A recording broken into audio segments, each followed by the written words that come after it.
you were saying about working towards being in a state, surely that goes against, like, you know, you were saying you'd worked. Yeah. Surely that's against, because that is what we are. When you have to work to something, that's kind of an illusion. We are that grace, we are that state.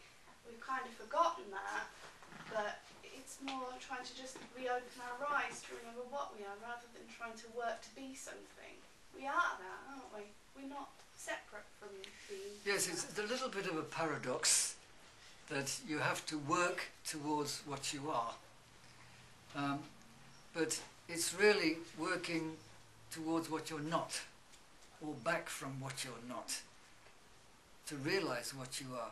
If you could realise just like that, intellectually you can realise, but as you had the habit of believing yourself to be the sense of ego and believing yourself to be mind all this time, then it's the hard job to step back from that.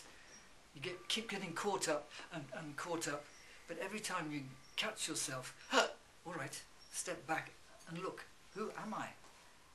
Who is reacting? What is reacting in me? Is it my sense of ego? Of course it is, because nothing else reacts, everything else acts. When you see a little kid falling under a bus, you don't think, wow, I'm going to look a real hero if I rescue this. No!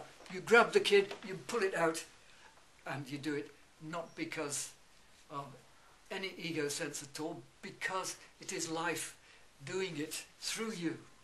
It is Godness operating through your arms. And if you are aware of that happening, you can do your work and let this Godness work through you, and it becomes easier.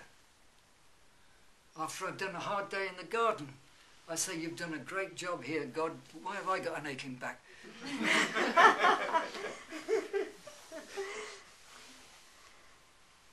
Going back to your example about pulling the child out from under the bus, so you're saying also that if you hadn't been able to save them, that accepting that is also as much part of Godness. Yes, really. absolutely. Yeah. And that's probably the harder part, isn't it? Yeah, because then you start thinking, oh, I'm a failure, or I should have done better, or I should have been quicker.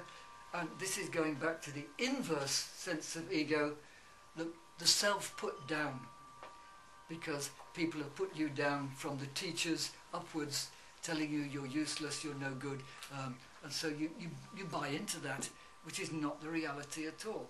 And you bring it out in all situations, in everyday life. So again, it's a teaching thing.